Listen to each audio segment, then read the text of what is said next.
Good morning. Welcome back to the Retirement Report. Talking a lot about investing this morning, and particularly with all the volatility in the markets. This is an opportunity to, one, make sure about your plan. Check in, review it, get with your advisor. Hopefully you're doing regular reviews each year anyway, and you know what your plan is and you're okay with the volatility because your expectations were set properly up front to expect some volatility. Properly asset allocated portfolio is not going to be having the same big swings that we're seeing in the market. In fact, probably about half that. But here's something else to understand. I want to keep stressing this because I know there's been a lot of concerns, and I'm talking to people and listening to the news. The coronavirus is one of those areas where we think that it's been underreported as far as the amount of cases. And when you listen to a lot of the experts that are talking about it right now, compared with other viruses, it appears less deadly but more infectious, meaning that it spreads faster, of course, more readily caught, but milder cases typically. When they're talking even right now, with I think the last number I heard was something like a 3% fatality rate or mortality rate, fatality rate, I guess. The reality is, I think there's a much bigger amount of people, many more people, in fact, that have gotten the coronavirus and maybe already over it, because in some instances it was so mild they wouldn't even know they had it. We just had recently here in Williamson County, just yesterday, our first case, and that was initially he didn't even know, and even then he wasn't sure, and he just said that they started to feel a little worse, and because of all the news, he went in and got tested and found out that he had it. With that, when you're looking at the news and watching these people that are being interviewed that are in quarantine, and you can see they don't look like they're suffering so much, right? It just seems to be, again, very mild for many people, which maybe is one of the reasons it could spread faster as well, because they wouldn't be aware and take the normal precautions. The other piece then that means, if you have a broader amount of people that say have it out there than we even have reported right now, with testing and a bunch of different reasons for that, and the mild symptoms being one of them, then the mortality rate is actually going to be much smaller percentage-wise. Okay, because that I think they are reporting pretty accurately. That's one harder to get away from, right? If someone dies and they tested, and it was for those symptoms, and they test them, you would know what that one is. So that being the case, is it going to be any worse than the flu? Again, at 1% mortality rate each year. And again, as I mentioned earlier, 20 million plus people get the flu every year. Just in the United States, by the way. That's not counting worldwide what the numbers would be, some multiples of that. And again, hundreds of thousands being hospitalized, again, just in the United States. And I think this flu season is somewhere around 15, 16,000 last count, but their expectations are you're going to be somewhere typically from 20,000, and it could be as high, I think the highest number I saw with the flu season over the last 10 years was somewhere around 60,000. So mortality rate is much greater there, and it's the same, the at-risk population are like really young children, like infants, and the elderly, and those in particular with health issues already.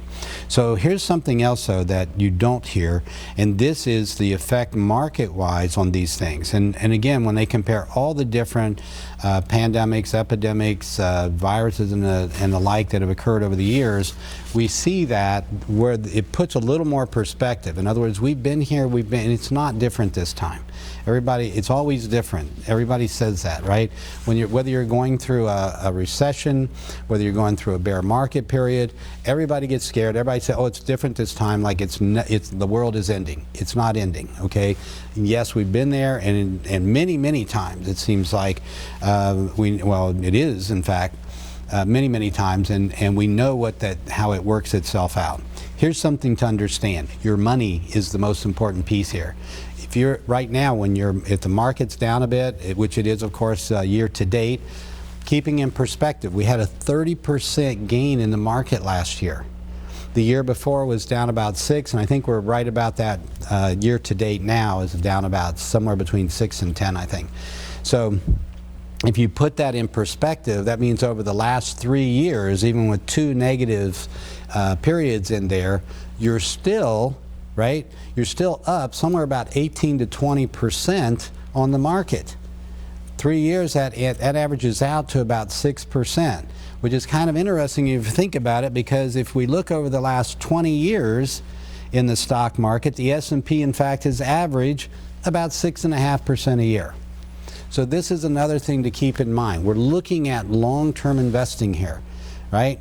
This is investing for your lifetime. This is the financial engine that is going to provide the income you need in retirement, and it's going to have that income be able to increase with inflation, so you're not losing purchasing power on those dollars. Okay, this is why it's so important to stay disciplined. If you get out and you take a 10% loss on your money, think of that long term as the effects that could have on your income. And if you're sitting out, where else do you put your money right now? Right? Where are the safe things? What are they paying? I mean, there are things like fixed index annuities as an example, and I've talked about them on the show. We'll be getting you some more information with a comparison in coming weeks here. But let me give you this amount on this. There are certain ones, uncapped fixed index annuities. There's only a handful of them that are really good, okay? Out of 1,000 different annuity products, 800 of them are variable annuities, and you want to avoid those. So you're looking at a basket of 1,000 different annuities, and when we get down to about 5 to 10%, depending on whether you're talking fixed in with the bucket with the fixed index, that are really good ones that you can benefit from. Okay, the others are going to give you much more limited value for your dollar. Now, on those that are good though, they can in fact do just that. They can protect you against market downturns such as this. Your principal is going to be protected. Some of them have indexes in fact that are built around bear market periods to help you, right, get a bigger return. So for instance, Roger Ibbotson, who's well known in investing circles with regard to his bond research, he put a white paper out about a year, 2 years ago, might be 2 years ago now. And in that white paper, one of the things he showed was basically through his research that uncapped, very important word by the way, because too many of these are capped. So uncapped fixed index annuities, right, will give you a bigger return over the long term with less volatility than bonds will. So that means if we take fixed index annuities and blend in with your portfolio, we can provide in fact more stable returns, right, reducing volatility with bigger returns. All right, that's what these are some of the tools that are available to you. Get with your advisor if you're not sure of that, or call my office and we can help you with that same kind of planning. So again, my number is 615-376-5325. We'll get you, we can, in fact, for the first 10 callers to my office, we will do up that comprehensive plan that I talk about. It's a comprehensive financial plan. We're going to show you your financial future based on the things you're doing today, and then share strategies with you like I'm doing this morning, but for your specific situation, build a plan, a personalized plan just for you, right, utilizing these strategies to make sure you're able to attain and maintain your standard of living, quality of life, no matter how long you live, to be able to have fun money as a part of that, right, to be able to, in other words, thrive in retirement, not just survive. We want to enjoy those years that we've worked so hard to now have a little extra free time, whether you're still working and you're just taking a little more, maybe you're, I've got a lot of clients that enjoy doing, they want to do something. How do you stay busy in retirement? What kind of activities do you like? Are they all leisure activities? Do you have other things, volunteer work, maybe missionary work, maybe you're doing more around with your church? Maybe you still like working. Maybe you enjoy the job you've always had and you want to continue to do it as long as you can. Maybe you cut back a little on the schedule. Maybe you do some consulting work. Maybe you change careers into something that maybe doesn't pay as much but is more fulfilling. All kind, for everyone it's different, and we deal with that all the time with the different clients that I have.